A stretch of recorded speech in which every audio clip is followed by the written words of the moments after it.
Media bias is unfortunately unavoidable. Every piece of news that you read, every piece of news that you consume is biased in one way or another. Ground News is the world's first news comparison platform that actually allows you to see how different outlets are spinning or even outright lying about different stories.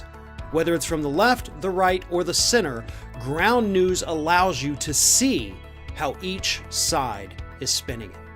Ground News is a free app available now in the Apple App Store, in the Google Play Store, and via your web browser. Or just click the link in the description below to get started. Well, the election was yesterday, and as many had predicted, we have no idea who won this thing. You still have multiple different states, most of them in the Midwest, including a non-Midwest state, North Carolina, still counting votes, so we do not have a definitive winner in those areas, which means those electoral votes have not yet been allocated, so we don't know who won. Right now, Biden, as of me sitting here, Biden has a 14-point electoral college advantage, but we are still waiting on results from Wisconsin, Pennsylvania, Michigan, North Carolina, and Georgia. Trump holds leads in most of those areas, and most of the vote has been counted. And Trump last night threatened to go ahead and file his legal challenges to stop the counts, because the more votes are getting counted, the worse it's looking for Donald Trump. So Trump goes out last night, actually early Wednesday morning, and he declares victory, says that the continued counting of votes is, quote, a fraud on the American public and an embarrassment.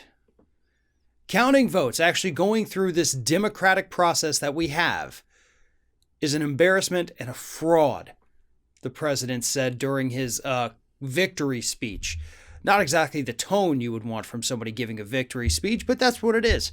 And it's important to remember that back in 2016, Trump won that election because of the Electoral College, but he won it, and he still thinks those results are illegitimate. So there's no way in hell he was ever going to look at this election as legitimate.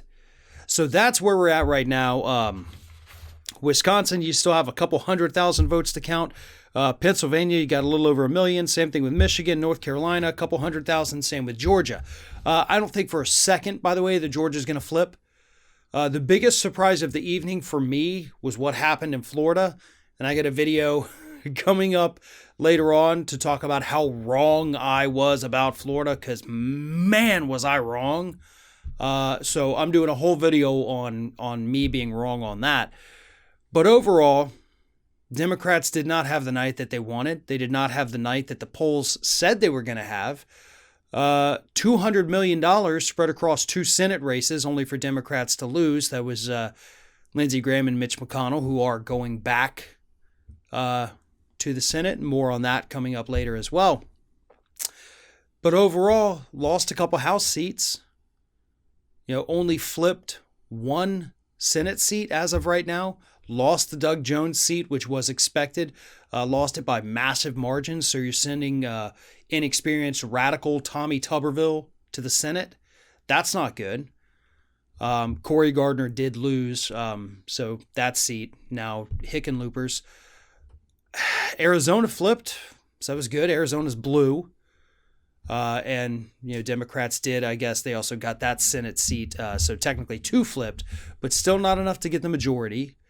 So even if Biden pulls this out as the votes continue to get counted, probably looking at dealing with a Republican Senate, which means, to quote Biden himself, nothing will fundamentally change.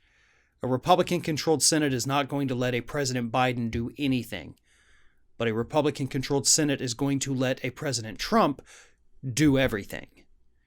And that's horrifying. Another 4 years of exactly what we've seen the past 4 years, plus Dr. Fauci likely being fired after all the results are counted.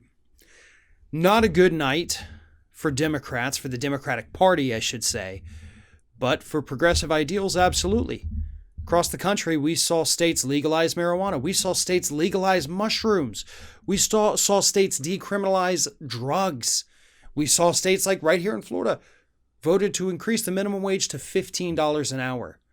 Progressive ideas won the day.